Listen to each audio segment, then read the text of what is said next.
Hey guys, welcome to my channel Shruti vibes 143. ఈరోజు recipe వచ్చేసి Chola భటూలా. So ఈ విధంగా చేశారంటే రైస్కి కానీ రోటీకి కానీ చాలా బాగుంటుంది. దానికోసం ఒక ప్యాన్ తీసుకోండి. దాంట్లో 4-5 కాజులు, దాంతోపాటు ఎండు కొబ్బరి వేసి బాగా ఫ్రై చేసుకోవాలి. ఆయిల్ వేసుకోవాల్సిన అవసరం లేదు, అలానే మంచిగా ఫ్రై చేసుకోవాలి. అవి బ్రౌన్ కలర్ వచ్చేంత వరకు ఫ్రై చేసుకోవాలి.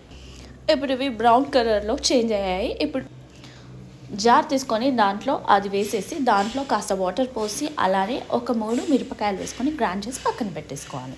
ఇప్పుడు ఒక విజిల్ తీసుకొని దాంట్లో ఆయిల్ వేసి సన్నగా తరిగి పెట్టుకున్న ఉల్లిపాయ ముక్కలు వేయాలి.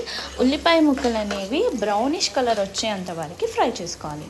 ఆ తర్వాత అది బ్రౌన్ కలర్లోకి టర్న్ అయ్యాక అల్లం వెల్లుల్లి పేస్ట్ 1 స్పూన్ వేసుకోవాలి. అలానే మనం చోలా భటోలే కూడా కుక్కర్లో లో ఫ్లేమ్లో 3 విజిల్స్ వచ్చేంత వరకు బాయిల్ చేసుకోవాలి. ఇప్పుడు అల్లం వెల్లుల్లి పేస్ట్ వేసాక 1 స్పూన్ కారం, 1 స్పూన్ ఉప్పు, 1/2 స్పూన్ జీరా పౌడర్, 1/2 స్పూన్ కస్తూరి మేతి, 1/2 స్పూన్ గరం మసాలా, ధనియా పౌడర్. ఇప్పుడు ఈ మసాలాలన్నీ బాగా కలపాలన్నమాట. ఆనియన్స్తో పాటు అవి ఎంత బాగా కలిపి ఎంత బాగా ఫ్రై అవుతుందో ఆ కర్రీకి అంత టేస్ట్ వస్తుంది. సో ఇప్పుడు మసాలాలన్నీ బాగా ఫ్రై అయ్యాక కరివేపాకు వేసుకోవాలి.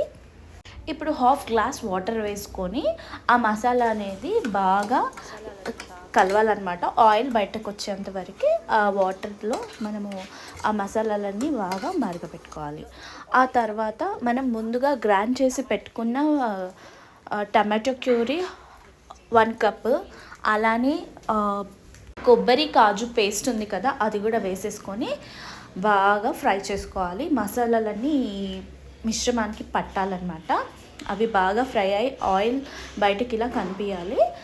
ఆ తర్వాత మనము ముందుగా బాయిల్ చేసి పెట్టుకున్న చోలా భటూలా ఉంటుంది కదా, వాటర్తో పాటు మొత్తం ఆ మిశ్రమంలో వేసేసుకొని 2-3 మినిట్స్ పాటు బాగా మరగనివ్వాలి.